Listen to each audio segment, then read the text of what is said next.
inherited an extremely difficult situation, a very bad situation. We knew that the situation would be that good economically, socially, but they're always much bigger than we expected. And we're just sort of digging in now. For example, the debt position itself was not fully disclosed, and we're picking issues around that. We're picking issues in terms of movements of cash, which is really not supposed to be the case, but we believe we'll be on top of things very soon in terms of knowing the extent of the damage that has been done. There's a lot of damage. When you say that some things that are not yet clear, are we talking about corruption? We're talking about the full extent of the debt, Lukwesa, number one, as an example. We're talking about, if you like, the levels of corruption that we are beginning to pick. A lot of illicit, movements of funds. That I don't want to preempt things, but what we're picking is horrifying. They're still trying to do things now, and even when we made pronouncements very clear that we want to stabilize the country, people are still trying to make last-minute movements of funds which are unauthorized, which are not theirs. But we'll get to the bottom of that very soon. Obviously, also, for example, if you look at the size of the payroll, you begin to see that there are a lot of people who are not working, but they're on the payroll, exerting a further burden to the treasury, which is already stressed. Okay, well, let's turn to those creditor negotiations. It's been stressed that the IMF is going to be one of those organisations that is key to your recovery. Why?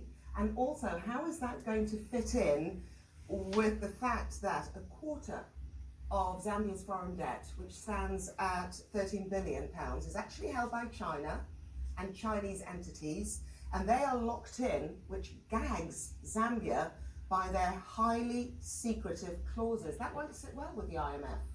Before we talk about IMF, before we talk about the Chinese, we ourselves, as citizens of Zambia, we ourselves as the government, as a leadership of this new leadership of this country, send a clear message that we're here to do business and serious business. What do I mean?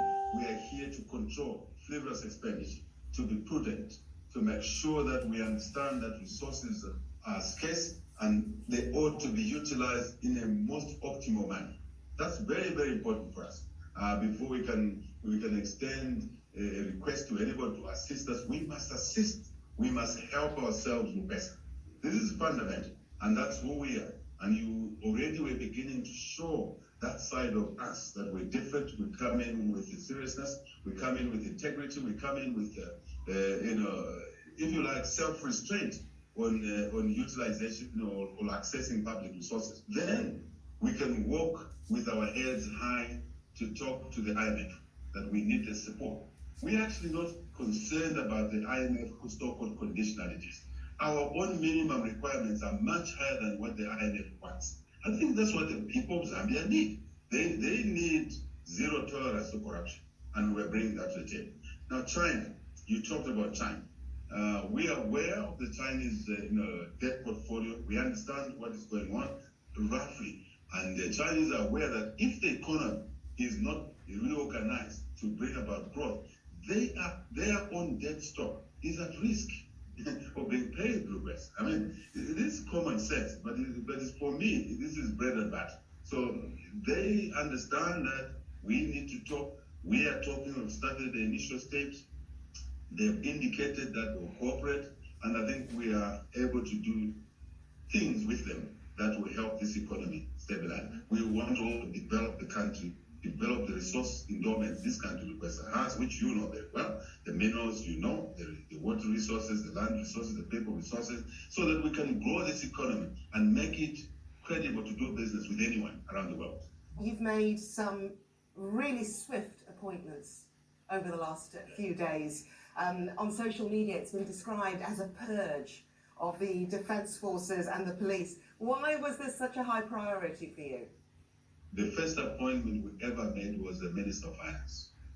And he was appointed alone, out of maybe a cabinet of, I don't know the number, I don't want to reveal to you truly, but we made that appointment to send a message that the economy comes first, trade and investment comes first, in our efforts to reconstruct the economy, to reconstruct the social fabric of our people, which can only be funded by a functioning economy. Very important. Okay, to reunite our people, to reunite our country. Then the second aspect is rebuilding the economy, reconstructing the economy, for also to support the social sector. Now, we made the first ministerial announcement to the Minister of Finance. We don't want a single short learning camp. We want to get in business right now. You see our choice of the Bank of Zambia government. So all of this is well orchestrated. Now, the defense forces are part of what we call the importance of keeping peace and stability in our country.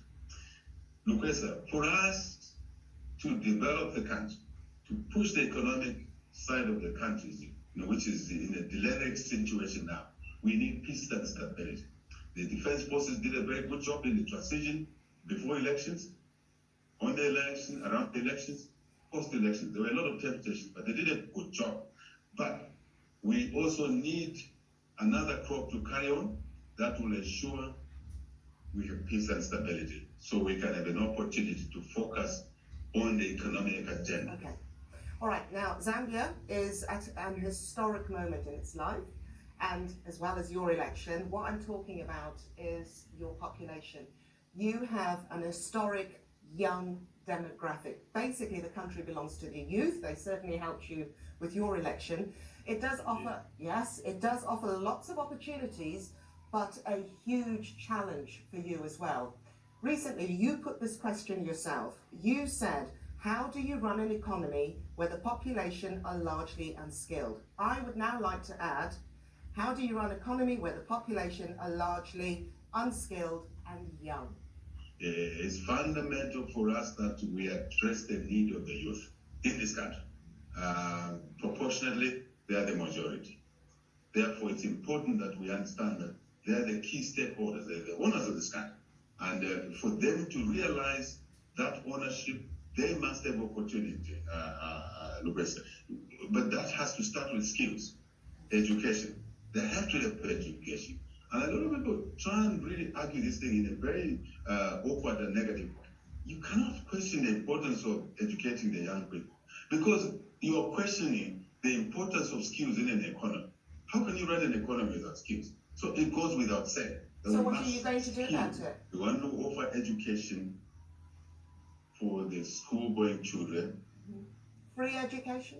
Free education, universal free education. Primary school, secondary school, that's universal education. Now, when we get to the higher levels, college, university, then we begin to bring in the factor of, the kids who are most talented. Yes. And they are talented, they come from poorer families. But we don't end there. We don't end there, Lucas. We are also looking at the artisan skills, the skills that the economy needs, which are in short supply today. What do you understand as women's issues for your administration and children, those top priorities when it comes to your administration and supporting women and children? In fact, how many women do you have in your cabinet? Well, the cabinet is not yet constructed fully. It will happen very soon, let's see. But unfortunately, the election did not bring so many women into parliament. You know, our system, we draw our cabinet from inside parliament. And that's a restriction. We will be looking at doing something with the constitution that allows us to bring more women through proportional representation. Women, the youth, those that live with disabilities. But that's a few years ahead. But for now, we will do our best to bring women. The anchor of the African society is the woman. And finally, Mr. President, 25 days until your first national budget for Zambia. The world will be watching. I would like to take you back to the late President Wanawasa. He transformed the country with his macroeconomic reform, but he said and he admitted that for all the economic growth that he was able to bring to Zambia, he said, one of my failures, and those are his words, one of my failures was that poverty continued. How are you going to ensure that the benefits trickle down to those who need it most? Devolution is very important. Devolution in decision making. Local communities setting their priorities.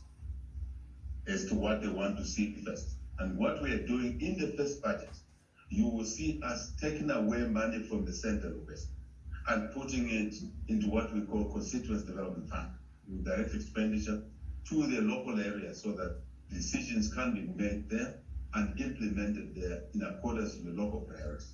That is new, because all you had in the past was a paltry amount of money allocated as constituency development fund. We're going to shift now a bit more money, quite a bit more money, so that we can increase economic transactions at the local level. That is fundamental. This is a totally new arrangement which will allow us to focus more, not on consumption expenditure, Professor, but more on investment expenditure for revenue generation, for jobs, for business opportunity, for poverty reduction. Very important. Very important. And that was the